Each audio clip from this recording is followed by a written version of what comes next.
하이델베르크 요리문답 124문답 문답하겠습니다. 셋째 간구는 무엇입니까? 뜻이 하늘에서 이룬 것 같이 땅에서도 이루어지다로 이러한 간구입니다. 또한 모든 사람들이 자기 자신의 뜻을 버리고 유일하게 선하신 주님의 뜻에 불평 없이 순종하게 하옵소서. 그리하여 각 사람이 자신의 직분과 소명을 하늘의 천사들처럼 즐거이 그리고 충성스럽게 수행하게 하옵소서. 이 시간 하이델베르크 요리문답 124문답을 본문으로 유일하게 선하신 주님의 뜻이라는 제목으로 하나님의 말씀 전하겠습니다. 하이델베르크 요리문답이 점점 끝을 향해 달려가고 있습니다. 이 문답이 129문답까지 있는데 오늘 124문답을 살펴보고 나면 단 5문답만을 남겨놓게 됩니다. 우리가 계속 살펴보고 있는 대로 하이델베르크 요리문답의 끝부분은 주기도문을 문답하고 있습니다. 주기도문에는 총 6개의 간구, 기도 제목이 있습니다. 기억나실지 모르겠지만 첫 번째로 하나님의 이름에 관한 기도를 올려드렸습니다. 하나님의 이름이 경배와 찬양받기를 기도했습니다. 두 번째로 하나님의 나라에 관하여 기도했습니다. 지난주 살펴본 것처럼 나라라는 것은 사실 정확하게 이야기하면 왕국이라고 했습니다. 그리고 왕국은 통치권과 관련된다고 이야기했습니다. 하나님의 나라, 하나님의 왕국이 임하게 해달라는 말은 하나님의 통치가 이 땅에서 그리고 무엇보다도 이 기도를 하는 성도들 속에서 하나님의 통치가 일어나게 해달라고 기도하는 것이었습니다. 오늘 우리는 세 번째 기도 제목을 살펴볼 것입니다. 우리가 다 잘 아는 것처럼 세 번째로 기도하는 것은 뜻이 하늘에서 이루어진 것 같이 땅에서도 이루어지다라고 기도합니다. 세 번째 기도 제목은 하나님의 뜻에 관한 기도입니다. 그렇다면 이 세 번째 기도에서 우리는 무엇을 기도해야 할까요? 다시 한번 124문답을 문답하겠습니다. 셋째 간구는 무엇입니까?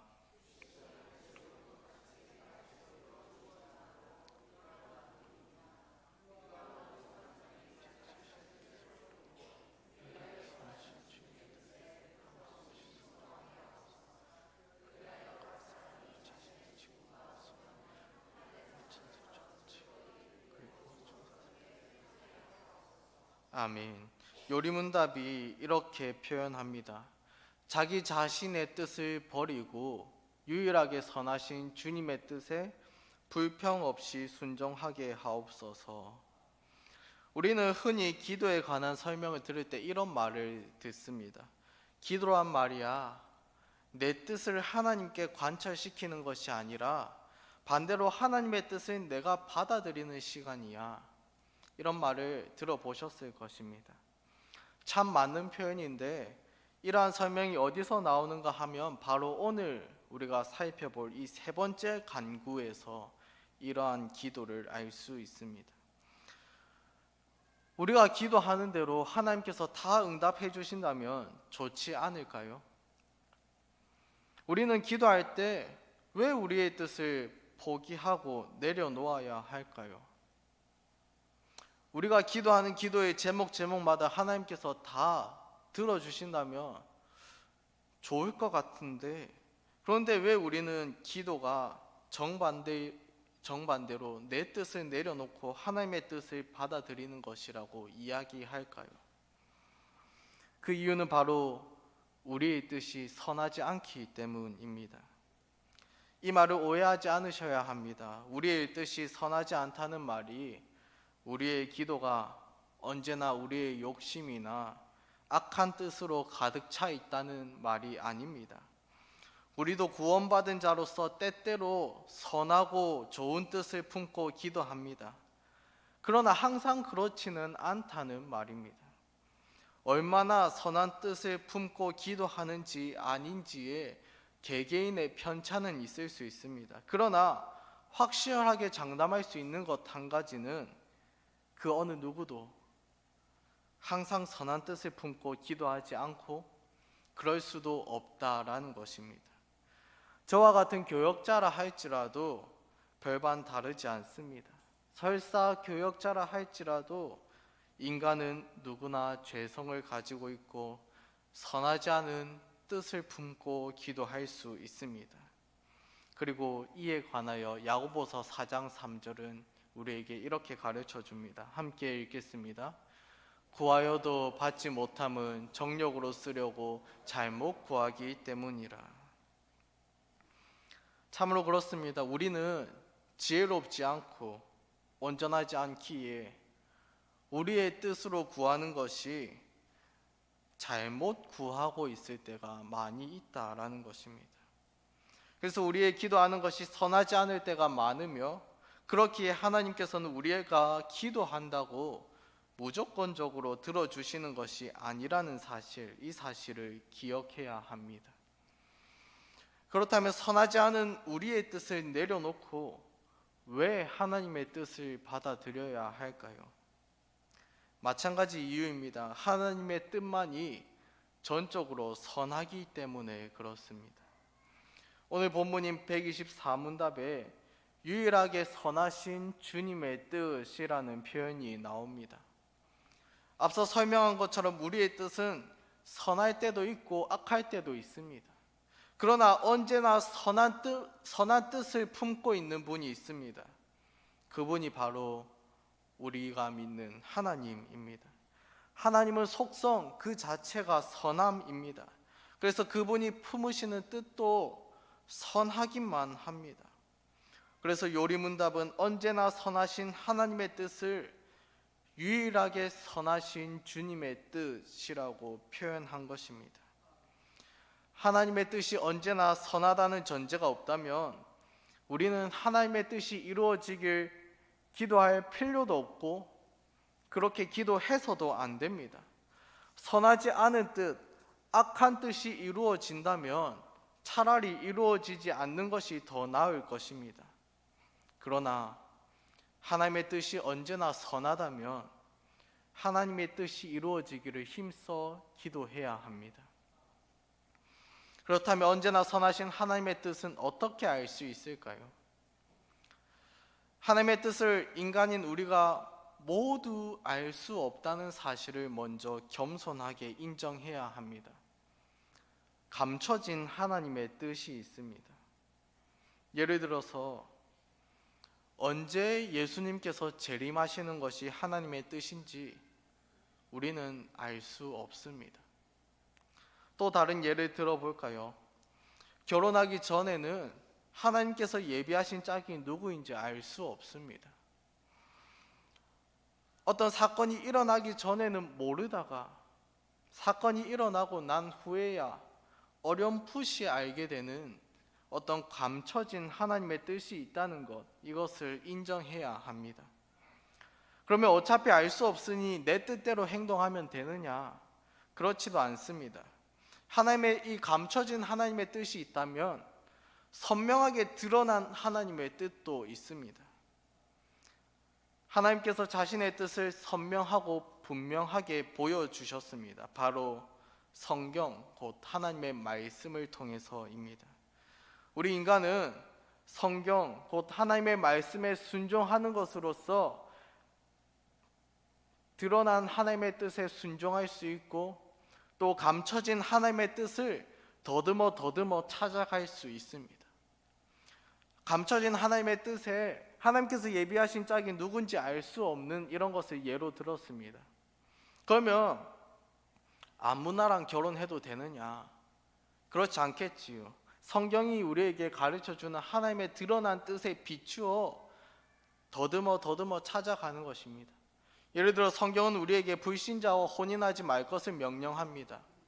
그렇다면 당연히 우리도 그 사람이 누군지는 알 수 없지만 불신자를 제하게 될 것입니다.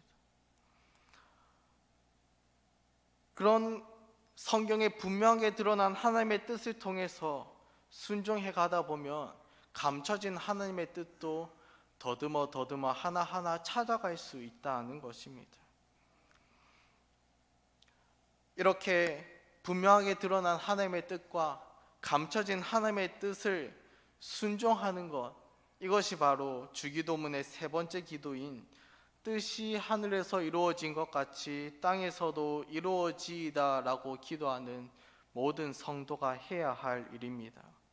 그래서 요리문답도 우리와 모든 사람들이 자기 자신의 뜻을 버리고 유일하게 선하신 주님의 뜻에 불평 없이 순종하게 하옵소서 가르치고 있습니다.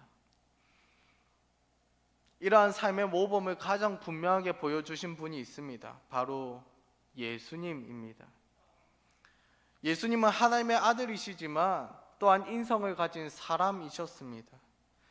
십자가를 앞두고 십자가의 고통과 괴로움 아래 있었습니다.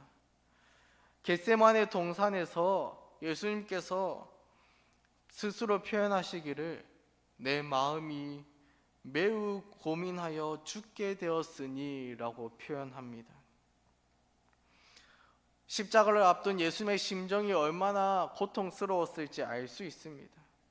그래서 우리 다 잘 아는 것처럼 예수님 이렇게 기도하셨습니다.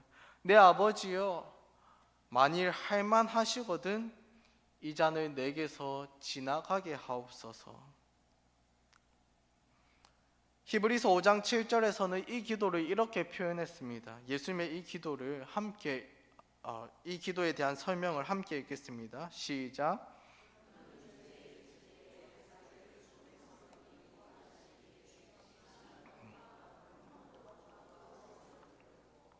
아멘.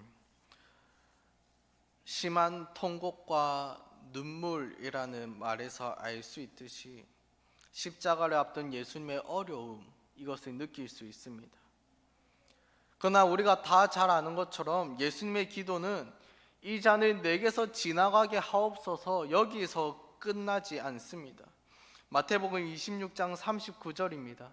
내 아버지여, 만일 할만하시거든 이 잔을 내게서 지나가게 하옵소서. 그러나 나의 원대로 마시옵고 아버지의 원대로 하옵소서. 그러나 나의 뜻대로 하지 마시고 하나님의 뜻대로 하십시오. 이것이 예수님의 기도였고 예수님의 삶이었습니다. 내 뜻과 하나님의 뜻이 다를 수 있습니다. 내 뜻과 하나님의 뜻이 다를 때 예수님께서 보여주셨던 모습은 유일하게 선하신 하나님의 뜻에 순종하는 것이었습니다.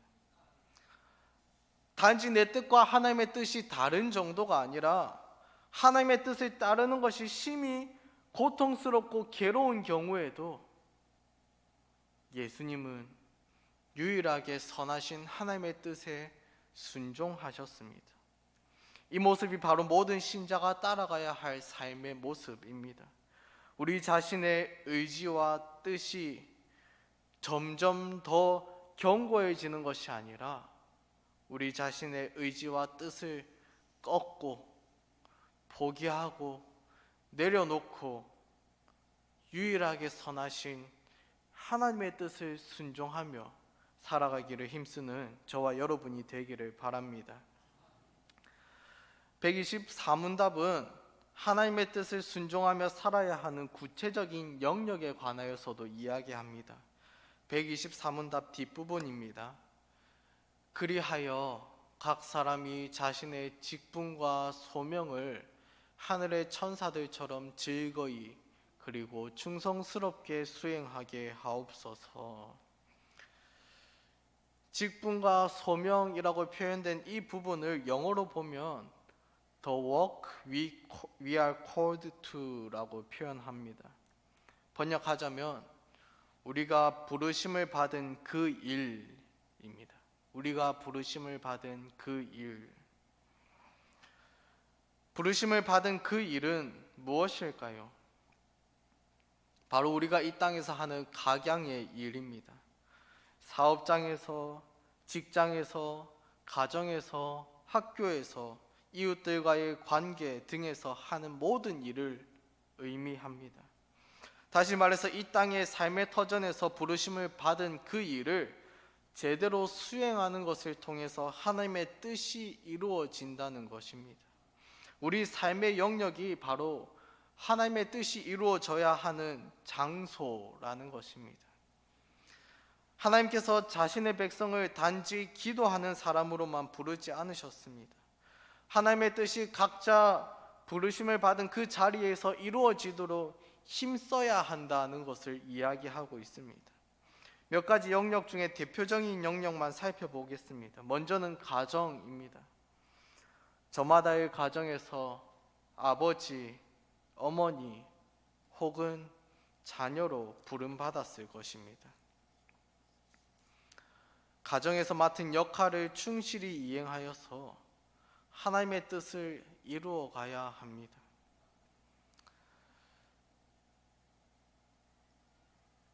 저와 같은 많은 사역자들 중에서 가정을 내팽개치고 사역하는 분들이 종종 있습니다. 그리고 그러한 분을 볼 때마다 제가 뜻이 맞는 동력자들과 함께 이야기하는 것이 있습니다. 그것은 하나님께서 우리를 신부가 아니라 목사로 부르셨다라는 이야기입니다.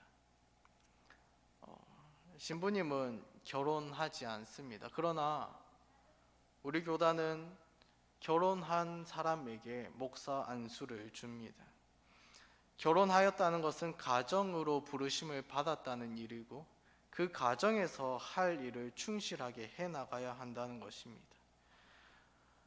아버지는 가정의 제사장으로서 죄가 틈타지 않도록 늘 경계해야 합니다.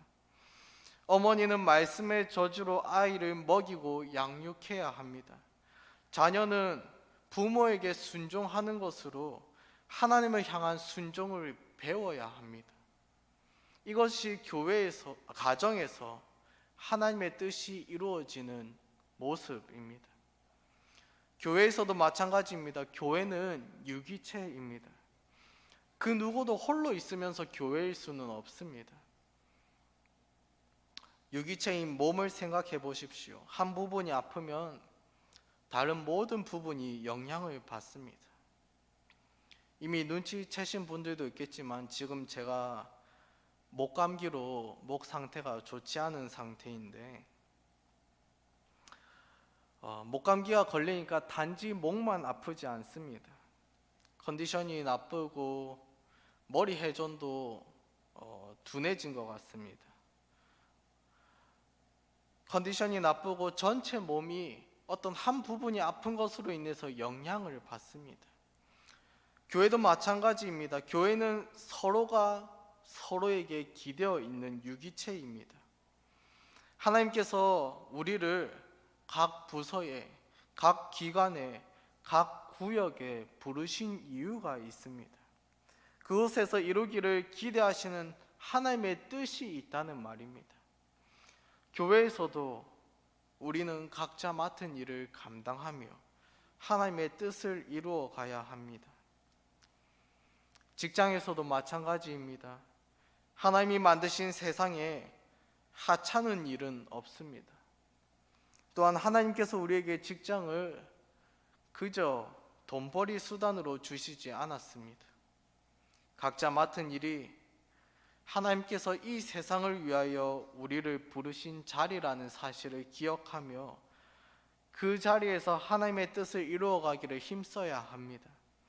이를 단지 밥을 위해 하는 것은 하나님의 뜻과 계획에 있어서 그 자리에 부르신 하나님 앞에 충실하지 못한 것이라는 사실을 기억하십시오. 우리는 가정에서도 교회에서도 직장이나 삶의 어떠한 자리에서도 하나님의 뜻을 이루기 위해 충실히 맡은 사명을 감당해야 합니다. 그래서 오늘 살펴본 124문답은 각 사람이 자신의 직분과 소명을 하늘의 천사들처럼 즐거이 그리고 충성스럽게 수행하게 하옵소서라고 가르칩니다. 이 가르침을 기억하면서 우리가 부름받은 어느 곳에서나 하나님의 뜻을 이루어가는 복된 성도들 다 되시기를 바랍니다.